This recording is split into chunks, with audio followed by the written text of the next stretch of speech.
Rachel Evans couldn't remember the last time she'd had a full night's sleep. 6 days a week, sometimes 7 when bills piled too high, she worked at the Golden Palm, one of those fancy Manhattan restaurants where dinner for two could cost more than her monthly rent. Tonight marked her 10th straight day without a break, and her body felt every minute of it. "Order up for table 12, called Miguel from the kitchen window. Rachel grabbed the plates, balancing them along her arms with the practiced skill of someone who'd been doing this far too long.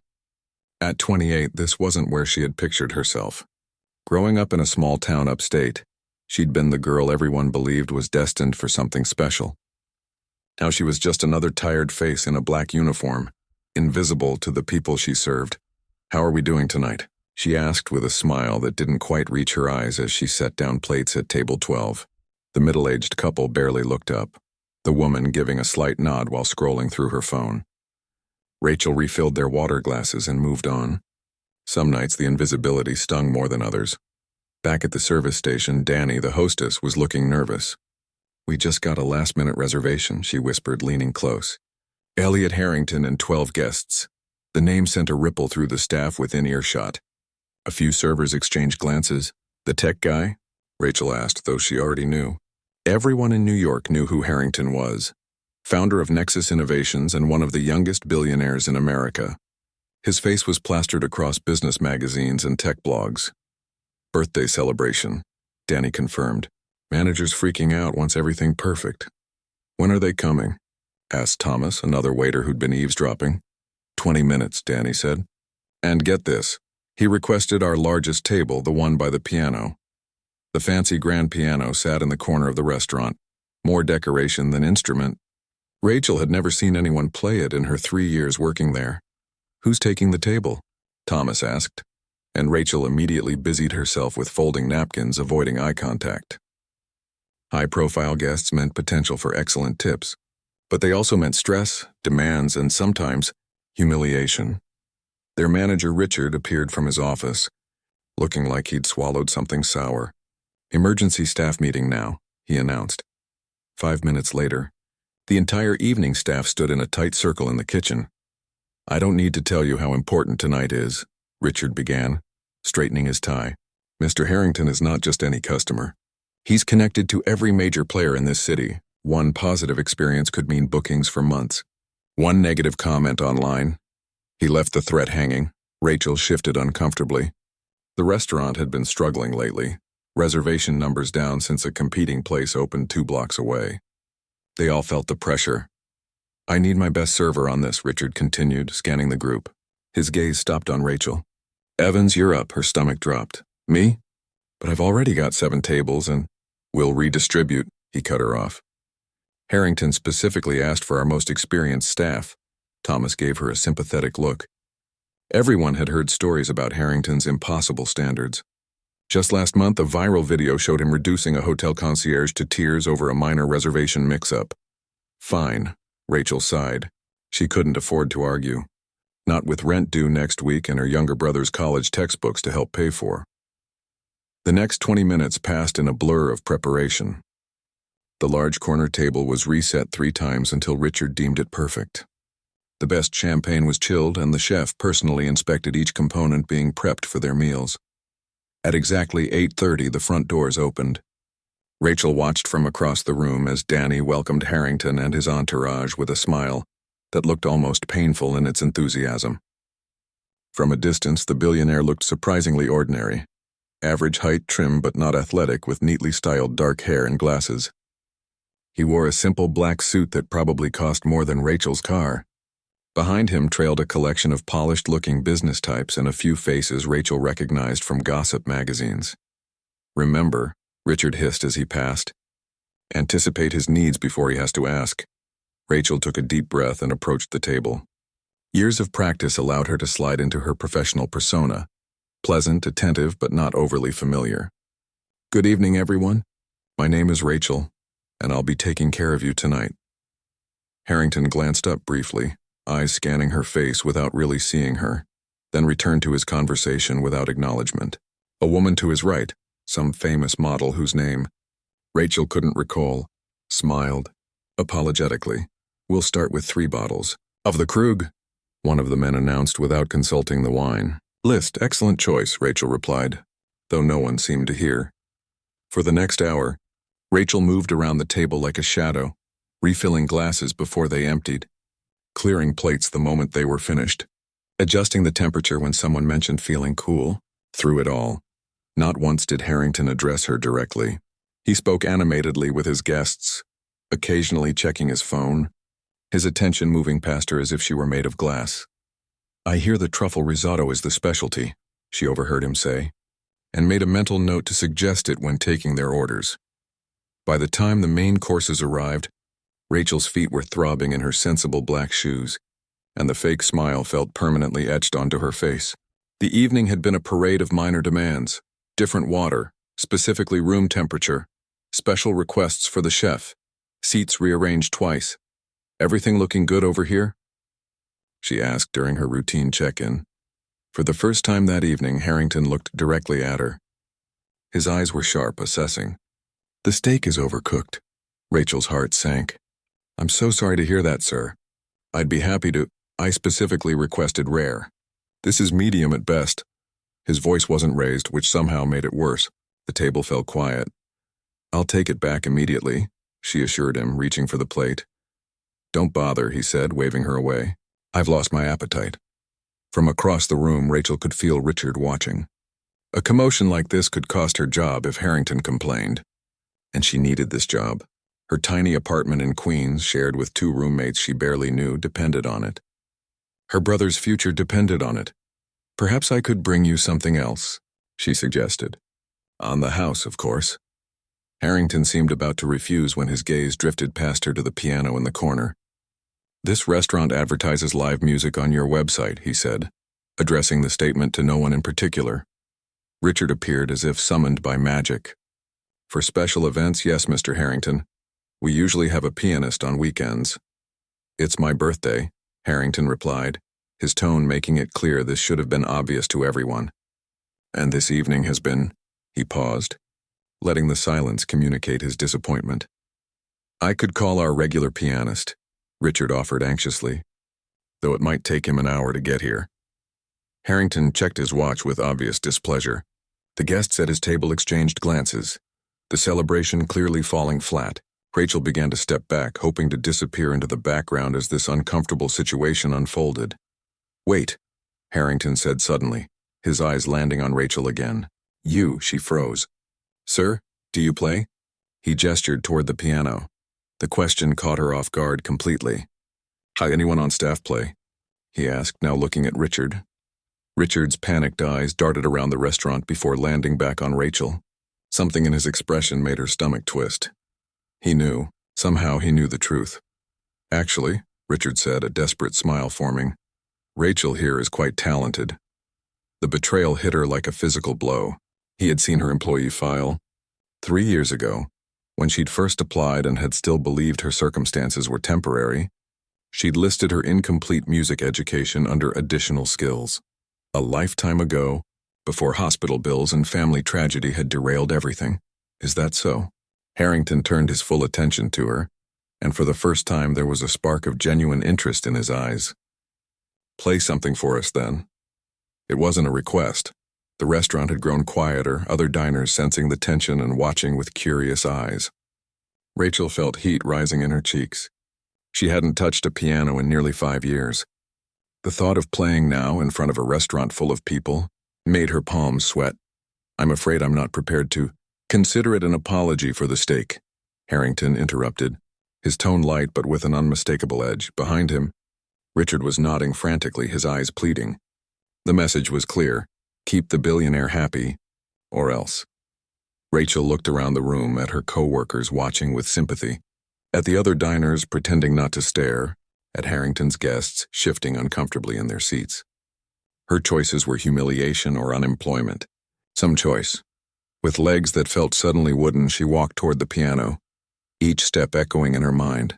5 years since she'd abandoned her scholarship at Juilliard. 5 years of trying to forget the dreams that had slipped through her fingers when life had come crashing down. As she sat on the bench, dust motes dancing in the spotlight above the piano, Rachel wondered if she remembered how to play at all. or if, like so many other pieces of herself, that talent had been packed away too long to recover. The piano keys felt cool beneath Rachel's fingertips. She stared at them, these black and white strangers that had once been more familiar to her than her own reflection. The restaurant had gone uncomfortably quiet. Even the clink of silverware had stopped as everyone waited to see what would happen next. Rachel glanced up, catching Richard's desperate expression from across the room. His eyes practically screamed, "Don't mess this up." Behind him, her fellow servers watched with a mix of pity and curiosity. And there, at the center table, Elliot Harrington leaned back in his chair, studying her with detached interest, like a scientist observing an experiment. She should just walk away. Tell them all to go to hell. She had her pride, didn't she? But then the image of her brother Jack flashed in her mind. His excited face when he'd gotten his acceptance letter. The way he'd promised to pay her back someday. The stack of bills waiting on her kitchen counter.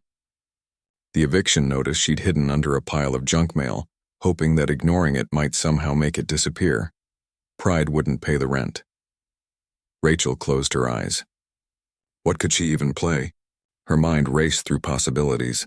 A classical piece might impress them. But after 5 years, her technique would be rusty. Something simple then. But not so simple that she'd look like an amateur. Not after Richard had set her up with his boast about her talent.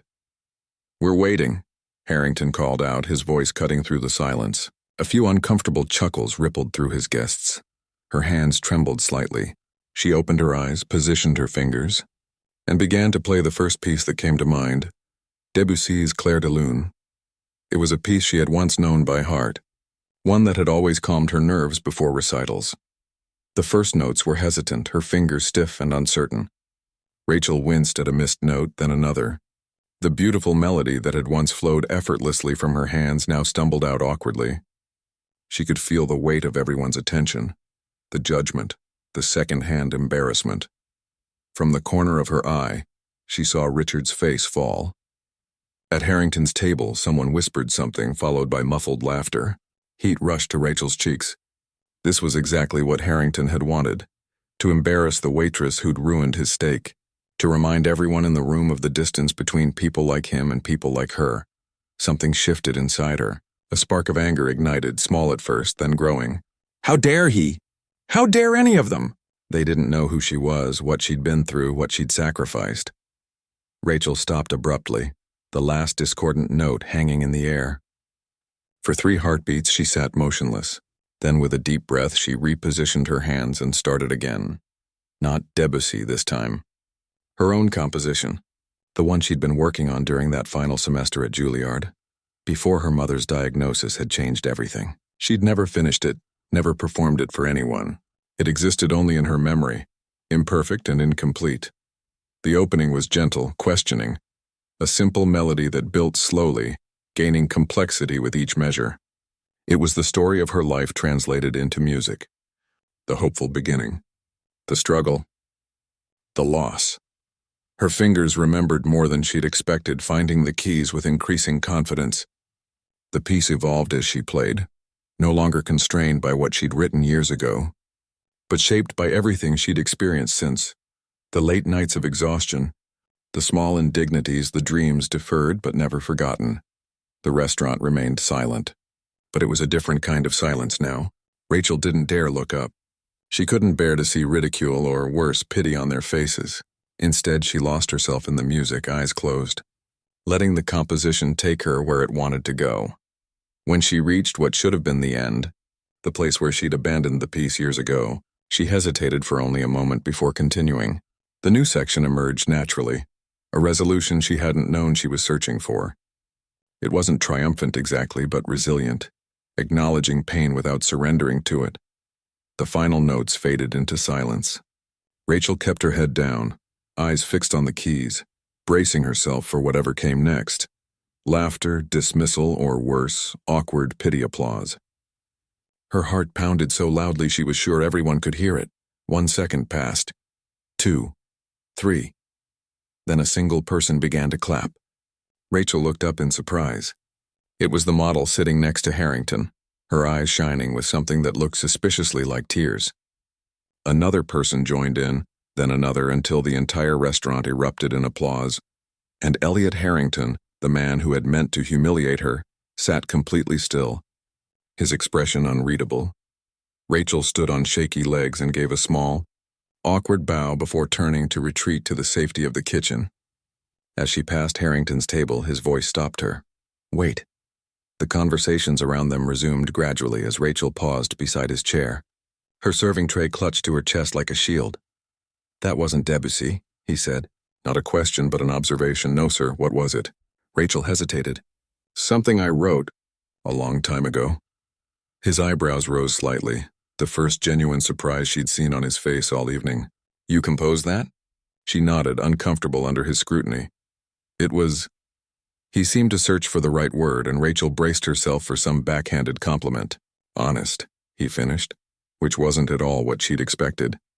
"Thank you," she said cautiously, unsure where this was going. "You don't work here because you want to," he stated. Again, not a question.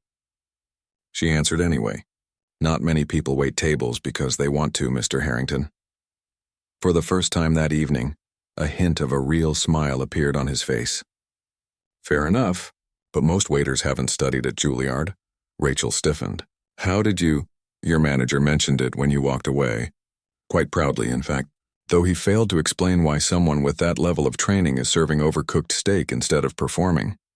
The casual cruelty of the comment hit its mark. "Life happens," she said tightly. "If you'll excuse me, I have other tables to attend to." "Sit down," he said, gesturing to an empty chair that had been pulled up to their table. Rachel glanced nervously toward Richard, who nodded enthusiastically from across the room. The message was clear. Whatever Harrington wants, Harrington gets. Reluctantly, she perched on the edge of the chair, keeping her back straight and her serving tray on her lap. The others at the table were watching with interest now, their private conversations abandoned. "Life happens," Harrington repeated her words thoughtfully. "Specifically, what happened?" "I don't think that's any of your— indulge me," he interrupted. "Consider it part of the evening's entertainment." Rachel bit back a sharp retort. This man could get her fired with a word, and jobs weren't easy to come by these days. "Family emergency," she said finally. "I had to leave school in my second year. And you never went back. Tuition at Juilliard isn't exactly pocket change, Mr. Harrington." He acknowledged this with a slight tilt of his head. "And your family emergency? Resolved now?"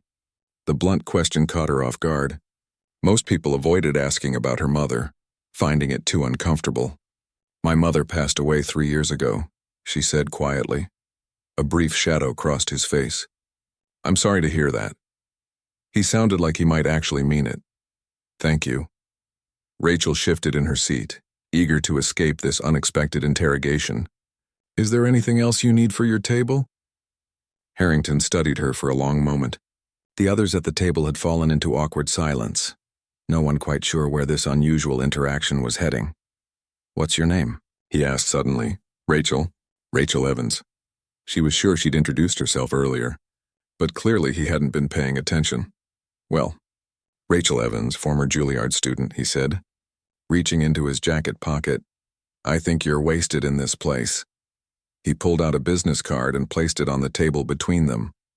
It was sleek and minimalist, just his name and a phone number, no title or company logo.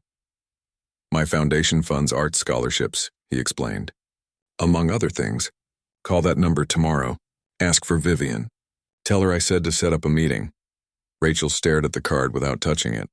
"Why?" The question escaped before she could stop herself. Harrington seemed amused by her suspicion. "Because talent that exceptional deserves development," he said simply. "And because I can."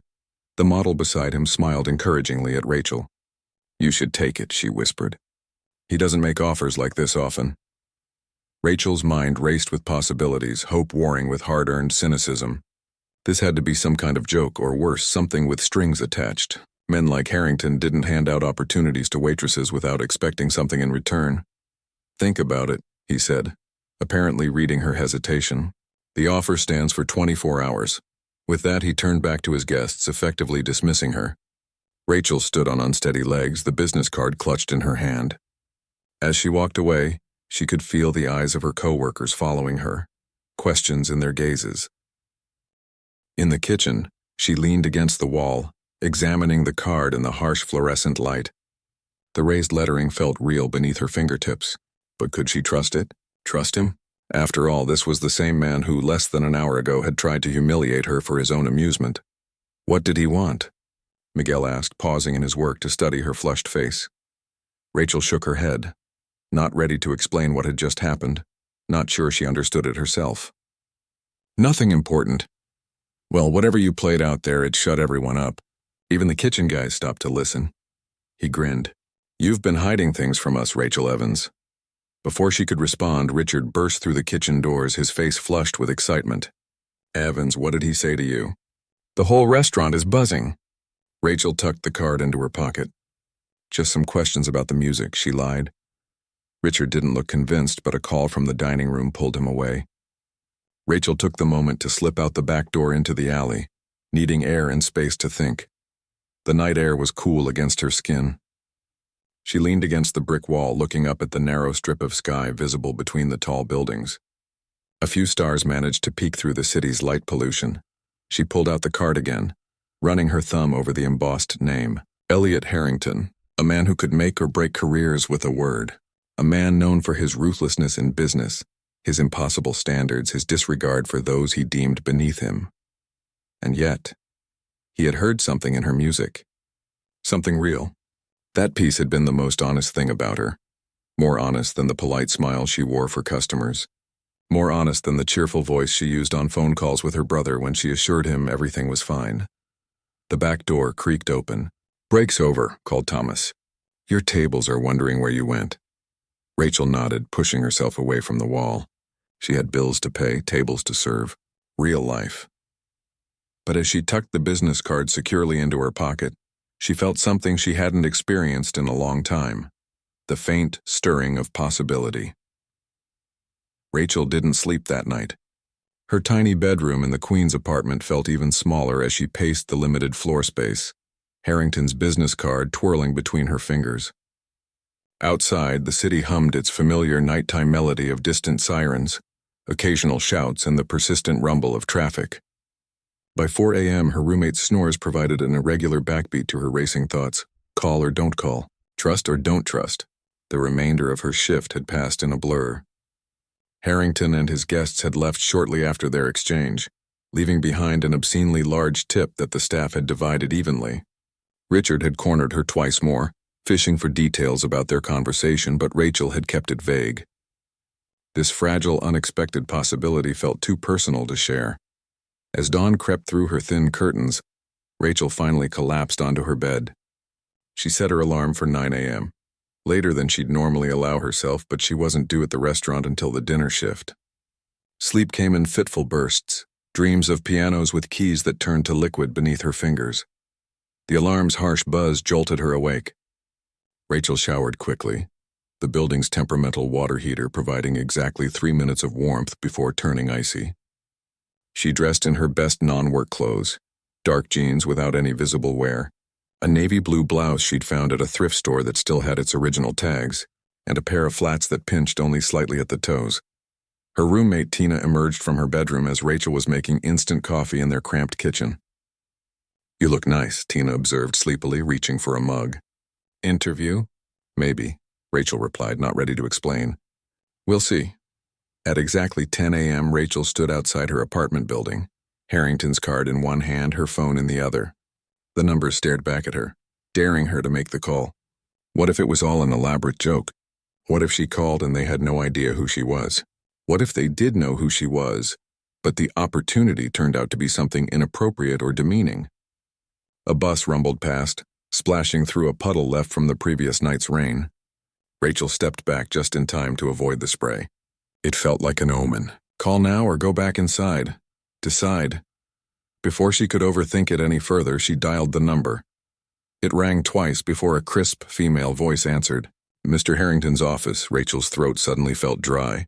Hi, My name is Rachel Evans. Mr. Harrington told me to call and ask for Vivian. There was a brief pause. 1 moment, please. The line clicked and Rachel held her breath, half expecting to be disconnected. Instead, a different voice came on the line, warm, With a slight accent Rachel couldn't place. "This is Vivian Chen, Mr. Harrington's executive assistant. Ms. Evans, we've been expecting your call." Relief washed over her, followed immediately by a new wave of anxiety. "He said to set up a meeting?"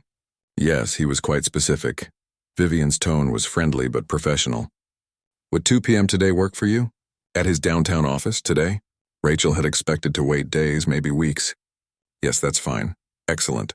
The address is 1200 Parkway Avenue, the Nexus Tower. Ask for me at reception and they'll bring you up. Do you have any questions?" 1,000, but none she could articulate at the moment. "No, thank you. We'll see you at 2 then. Have a good morning, Ms. Evans." The line went dead and Rachel stared at her phone in disbelief. It was real. Whatever it was. She had 4 hours to prepare, but no idea how to prepare for a meeting with someone like Elliot Harrington. What would they even talk about? Would other people be there? Should she bring something? A resume, references, samples of her music? In the end, she did what she could. She rewrote her resume at the public library, trying to make incomplete education and 3 years of food service look as impressive as possible. She withdrew $20 from her emergency fund to have it printed on nice paper. She found the flash drive containing recordings of her student performances and compositions. Amazed she still had it after all these years. At 1 p.m., she boarded the subway heading toward downtown Manhattan, her heart pounding so loudly she was sure other passengers could hear it. The Nexus Tower was impossible to miss, a gleaming spire of glass and steel that seemed to pierce the clouds. It housed the headquarters of Harrington's tech empire, along with offices of several international corporations wealthy enough to afford the prestigious address. The lobby alone was larger than her entire apartment building, all marble and brushed metal, with a massive digital art installation covering one wall. Sleek-looking people in expensive clothes moved purposefully across the polished floor. Rachel clutched her folder of documents tighter as she approached the reception desk, feeling painfully out of place. "I'm here to see Vivian Chen," she told the receptionist, trying to sound confident. "My name is Rachel Evans." The woman tapped at her screen, then smiled professionally. "Yes, Ms. Evans, please take a seat. Someone will be down shortly to escort you." Rachel perched on the edge of one of the modernist chairs in the waiting area, her back straight, her bag on her lap. From the corner of her eye, she caught her reflection in a decorative mirror. Pale face, hair neatly pulled back, eyes wide with apprehension. She looked exactly like what she was, a waitress pretending to belong in a world of wealth and power. "Ms. Evans?" She looked up to find a young man in a well-tailored suit standing before her. "Yes? I'm Andy, Ms. Chen's assistant. Please follow me." The elevator ride was silent and swift, rising to the 52nd floor in seconds. When the doors opened, Rachel stepped into a reception area bathed in natural light from floor-to-ceiling windows. The view of the city was breathtaking. "This way, please," Andy said, leading her down a hallway lined with abstract art pieces. They stopped at a set of double doors. Andy knocked once, then opened them, gesturing for Rachel to enter. "Ms. Evans is here," he announced, then stepped back, closing the doors behind her. The room was not what Rachel had expected. Instead of a formal office, she found herself in what appeared to be a music room. A grand piano stood by the windows. Shelves lined with vinyl records and musical scores covered one wall. In the center, arranged around a low table, were several comfortable-looking chairs, and there, rising from one of them, was Elliot Harrington. He looked different than he had at the restaurant, more relaxed in dark jeans and a simple button-down shirt, his expression less severe without an audience. "Ms. Evans," he said, extending his hand. "Thank you for coming." His handshake was firm but brief. Up close, Rachel noticed the fine lines around his eyes, suggesting he was older than she'd initially thought.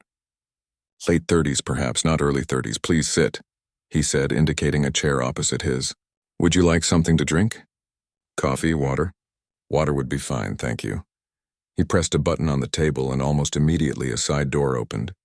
A woman entered, slender, elegant, with silver-streaked black hair pulled into a neat bun. Rachel recognized her voice immediately when she spoke. "Water for Ms. Evans, Vivian, and another coffee for me if you don't mind." "Of course." Vivian smiled warmly at Rachel before disappearing back through the door. "So," Harrington began, settling back in his chair, "you're probably wondering why you're here." Rachel nodded, not trusting her voice at that moment. "That piece you played last night," he said. "It wasn't finished, was it?" The question surprised her. No, I never completed it. Why not? She hesitated, uncertain how much personal information to share.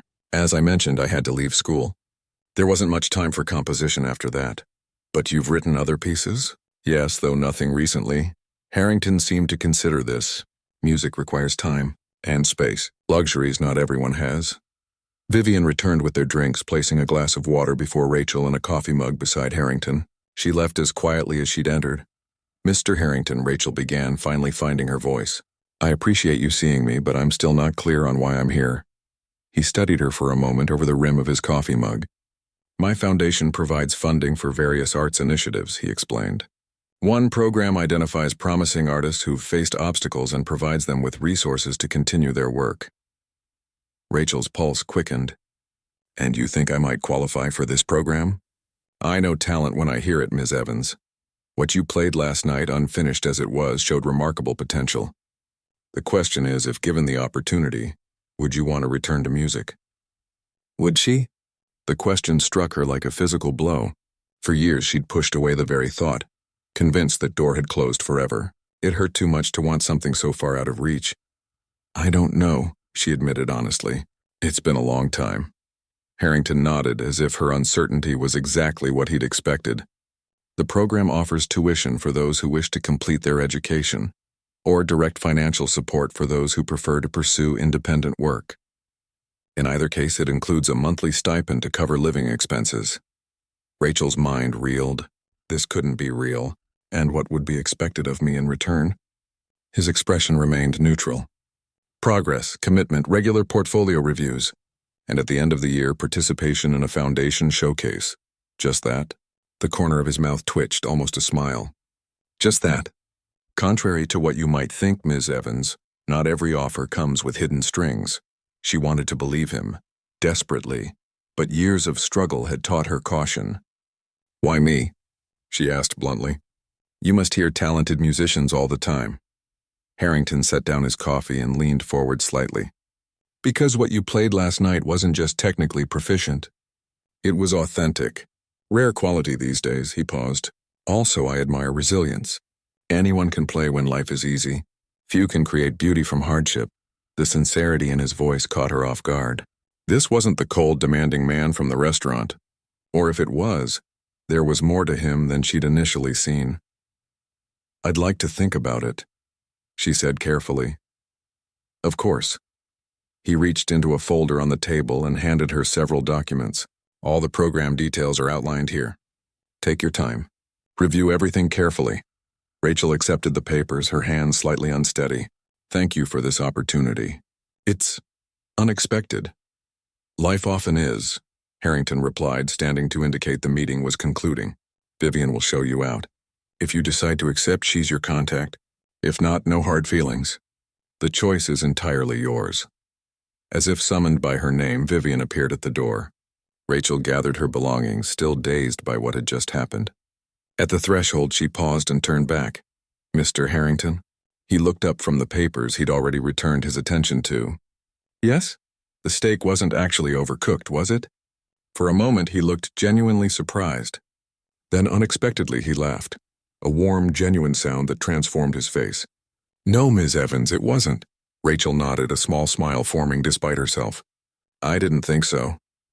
As Vivian led her back to the elevator, Rachel clutched the program documents to her chest, feeling as though she'd just been handed a key to a door she'd long ago locked and forgotten. The question now was, did she have the courage to open it? The subway ride back to Queens felt surreal. Rachel sat with the folder of program documents open on her lap, reading the same paragraph over and over without fully absorbing the words. Around her, everyday life continued. Teenagers laughing over shared videos, tired office workers scrolling on their phones, a mother gently rocking a fussy toddler. None of them knew that her life might have just changed forever. The stipend alone was more than double what she made at the restaurant. Add to that full tuition coverage if she chose to return to school, health insurance, and a creative development fund for equipment or materials. And it seemed almost too good to be true, which was exactly why Rachel couldn't shake her suspicion. She'd grown up hearing her mother's favorite warning. If something seems too good to be true, it probably is. Life had taught her the wisdom in those words many times over. Her phone buzzed with a text from her brother Jack. "How's it going, sis?" "Just checking in. Love you." Rachel smiled despite her swirling thoughts. At 20, Jack was in his second year of community college, working part-time and taking classes in computer science. He was smart, smarter than she was, Rachel always thought, and determined to build a better life than the one they'd grown up with. She'd done everything possible to make sure his dreams didn't get derailed like hers had. "All good," she texted back. "Might have some news soon. How's the programming class?" "Kicking my butt, but in a good way." "News? Don't leave me hanging!" Rachel hesitated, her thumbs hovering over the screen. She wasn't ready to share this yet, not until she'd made a decision. Nothing definite. "Tell you soon." "Get back to studying, genius." She tucked the phone away as the train pulled into her station. The walk from the subway to her apartment gave her time to think. Taking this opportunity meant quitting her job, a steady if inadequate paycheck. It meant trusting that Harrington's program wouldn't disappear as suddenly as it had appeared. It meant believing in herself as a musician again, something she'd stopped doing years ago. At home, Rachel spread the paperwork across her small desk and read everything carefully. The program was legitimate. A quick internet search confirmed that the Harrington Foundation had been funding arts initiatives for over 5 years, with impressive results. Previous recipients had gone on to prestigious careers, their testimonials glowing with gratitude. Still, doubt gnawed at her. Why her? One improvised performance at a restaurant hardly seemed enough to warrant such generosity. She picked up her phone and called the one person who'd always given her straight answers, even when they were difficult to hear. "Hey, kiddo." Her Aunt Lorraine answered on the third ring. "Everything okay?" "Yeah, no. I don't know," Rachel sighed. "Do you have a few minutes to talk?" "For you." "Always." Rachel explained everything. The incident at the restaurant, the unexpected meeting, the opportunity now sitting in front of her. Lorraine listened without interrupting, a skill Rachel had always appreciated about her mother's younger sister. "So," Lorraine said when Rachel finally fell silent, "you're wondering if there's a catch, wouldn't you?" "Sure, but I'm also wondering why you're hesitating in the first place. This sounds like exactly what you've needed." Rachel traced the edge of the program brochure with her finger. "What if I'm not good enough anymore?" "It's been 5 years, Aunt Lorraine. Other musicians have been studying, practicing, performing all that time. I've been serving cocktails and clearing plates. You didn't stop being talented just because life got in the way," Lorraine said firmly. "And from what you've told me, this Harrington fellow seems to think so too. I just don't understand why he'd choose me. Maybe he sees something in you that you've forgotten how to see in yourself." Lorraine's voice softened. "Your mom would want you to take this chance, Rachel. You know that." The mention of her mother sent a pang through Rachel's chest. Would she approve of this decision? Or would she caution against trusting a stranger's generosity? "What if I fail?" Rachel whispered, voicing her deepest fear. "Then you fail, and you pick yourself up and try something else. But at least you'll know you tried." Lorraine paused. "What scares you more? Failing at this or never knowing if you could have succeeded?" The question lingered with Rachel long after they'd said goodbye. What did scare her more? She pulled out her old flash drive and plugged it into her laptop. The files were organized by date, recordings of performances, practice sessions, and her original compositions. With trembling fingers, she clicked on the most recent folder, created just days before she'd withdrawn from Juilliard. The unfinished piece she'd played at the restaurant existed here in several versions, each showing its evolution. Rachel put on her headphones and listened to her younger self play, hearing the technical precision that had since become rusty, but also recognizing something else, a certain emotional restraint, a holding back. The version she'd played for Harrington had been different, raw, unpolished but honest. Perhaps that was what he'd responded to. Rachel closed her eyes and allowed herself, just for a moment, to imagine returning to music, not as the path she'd lost, but as a new journey with its own unexpected beginning. The thought both terrified and exhilarated her. Her phone alarm jolted her back to reality. Time for her shift at the restaurant. Walking into the Golden Palm felt strange after the events of the past 24 hours. Everything looked the same. The elegant decor, the busy staff, the piano sitting silently in the corner. But Rachel felt fundamentally different, as though she were seeing it all from a great distance. There she is, our hidden virtuoso. Miguel called from the kitchen when she entered. Holding out on us all this time. Rachel managed to smile as she tied on her apron. Very funny. Seriously though, he said, lowering his voice. That was something special yesterday. You've got gifts, girl. Before she could respond, Richard appeared, his expression unusually solicitous. Evans, just the person I wanted to see. A word in my office? Rachel followed him, already guessing what this was about. News traveled fast in the restaurant industry. He probably thought she was using the Harrington incident to leverage a raise or better shifts. Close the door, please, Richard said, settling behind his cluttered desk. So I received an interesting call today. Oh? Rachel kept her face neutral. From Elliot Harrington's office. He leaned forward, eyes gleaming with curiosity. Something about you potentially joining some arts program. They were checking your employment references, so they were vetting her already even before she'd made her decision. It's a possibility, she acknowledged carefully. Richard's expression shifted, becoming almost paternal. Listen, Rachel. I know I put you in an awkward position last night with the piano thing, and I want to apologize for that. But it seems to have worked out well for you. You told him I went to Juilliard. He had the grace to look slightly abashed. I might have mentioned it. Trying to smooth things over, you know? Besides, talent like yours shouldn't be wasted here. He gestured vaguely toward the dining room. This Harrington thing, it's legitimate. Not some kind of, well... It's legitimate, Rachel assured him, touched despite herself by his concern. I'm still deciding whether to accept. Richard nodded, then reached into his desk drawer. Well, if you do, I understand we'll need to discuss your notice period. But if you don't... He pulled out a small envelope and pushed it across the desk. I want you to know that we value you here too. Rachel opened the envelope to find a raise notification. Not substantial, but more than she'd received in her previous 3 years combined. Thank you, she said, genuinely surprised. That's very kind, Richard waved dismissively. Should have done it ages ago. Now get out there before the dinner rush hits. And Rachel? Whatever you decide, no hard feelings, all right? Her shift passed in a blur of routine tasks performed on autopilot, while her mind worked through the decision ahead. Every time she passed the piano, she felt its pull like a physical force. A few customers even asked if she would play again, word having spread about the previous night's impromptu performance. By the end of her shift, Rachel knew what she needed to do next. There was one more person she had to talk to before she could make her decision. The next morning found her sitting on a bench in Washington Square Park, watching students hurry across the plaza with coffee cups and heavy bags. Juilliard wasn't far from here, and this had once been her favorite spot between classes. A place to breathe, to observe, to find inspiration in the constant flow of humanity. Rachel Evans, as I live and breathe. She looked up to see Professor Abernathy approaching, his familiar tweed jacket and bow tie unchanged from her student days. Now in his 60s, he walked with the same purposeful stride she remembered, his silver hair perhaps a touch whiter than before. Professor. She stood to greet him, suddenly nervous. Thank you for meeting me. When I got your email, I could hardly believe it. He clasped her hand warmly. 5 years without a word, and suddenly you're back. Shall we walk? They strolled along the park's perimeter, Rachel explaining the strange series of events that had led to Harrington's offer. And you're uncertain whether to accept? Professor Abernathy asked when she'd finished, his bushy eyebrows raised in surprise.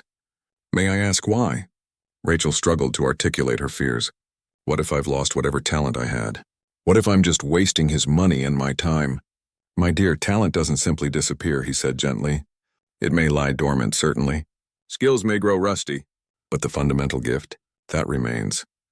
I haven't seriously played in years. All the more reason to start again. He stopped walking, turning to face her directly. Rachel, when you were my student, I always believed you had something special. Not just technical ability, but a unique voice. If this man Harrington heard that too, even after all this time, then perhaps you should trust his judgment. I'm scared, she admitted, the words finally breaking free. Of course you are, Professor Abernathy nodded. Art should be frightening. It demands vulnerability. The question is whether the fear of trying outweighs the regret of never knowing. Rachel recognized her aunt's sentiment echoed in his words. Do you think I could catch up? Compete with students who never stopped? I think, he said thoughtfully, that comparing your journey to others is precisely the wrong approach. Your path has been different. The experiences you've had, the struggle, the loss, the perseverance, they've shaped your music in ways formal education alone never could. He reached into his pocket and pulled out a small card. My private studio information. If you decide to accept Harrington's offer and would like some guidance getting back into form, my door is open to you. Rachel took the card, emotion tightening her throat. Thank you, Professor. Don't thank me yet, he smiled.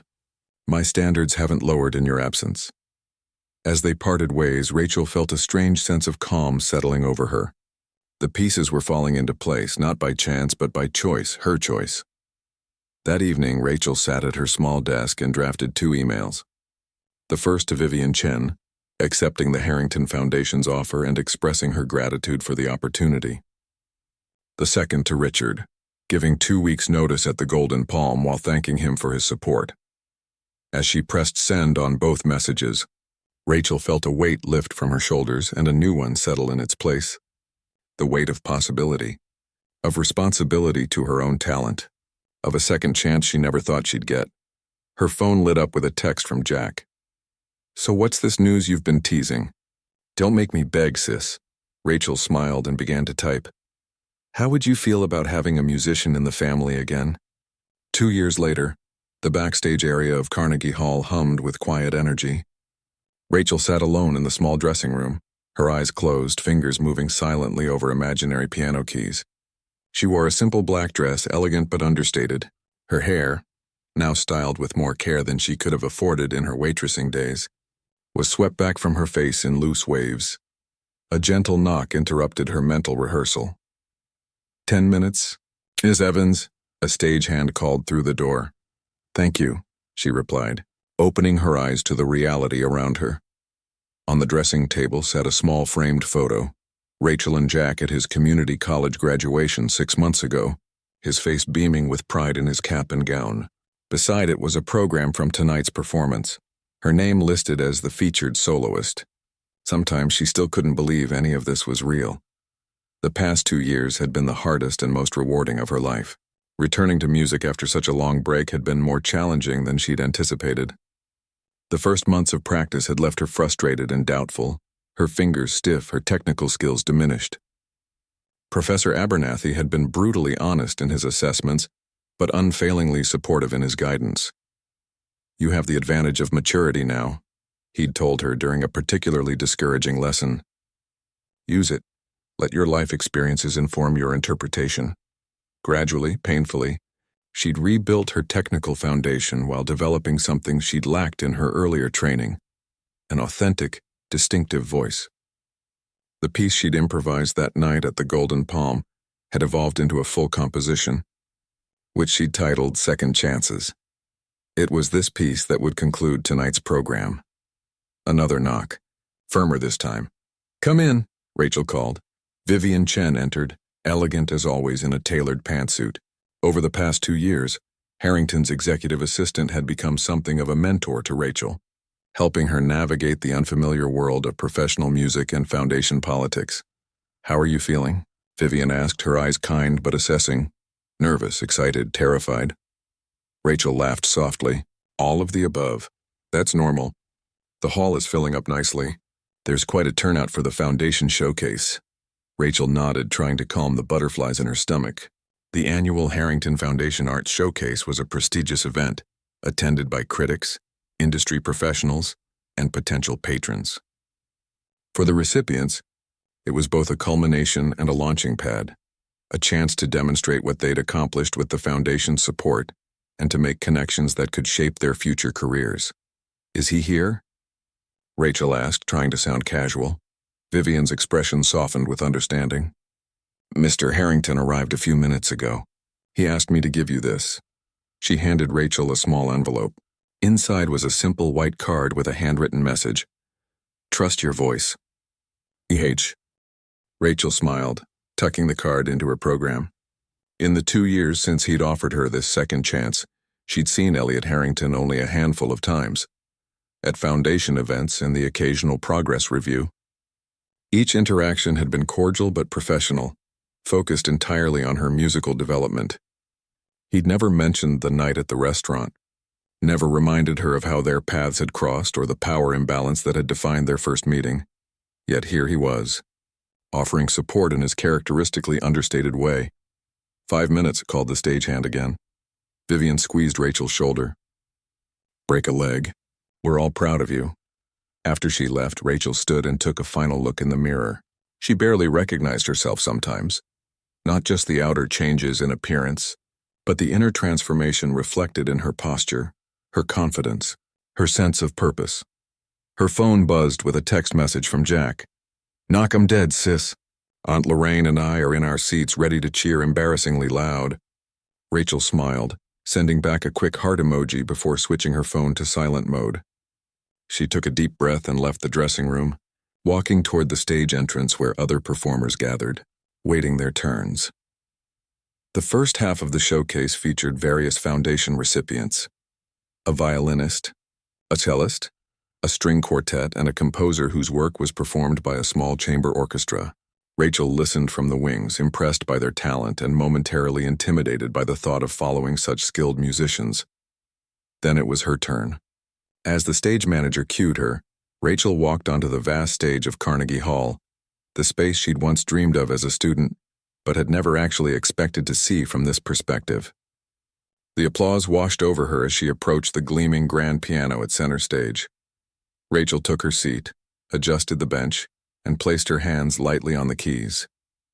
The audience fell silent in anticipation. In that moment of perfect stillness, she allowed herself a quick glance toward the front rows. There was Jack, grinning widely, and Aunt Lorraine beside him, dabbing suspiciously at her eyes. A few seats over sat Professor Abernathy, his bow tie slightly askew as always, and near the center aisle, Elliot Harrington watched with his characteristic intensity, Vivian Chen beside him. Rachel closed her eyes briefly, grounding herself. Then she began to play. The program started with a Bach prelude and fugue, a nod to her classical training and technical restoration.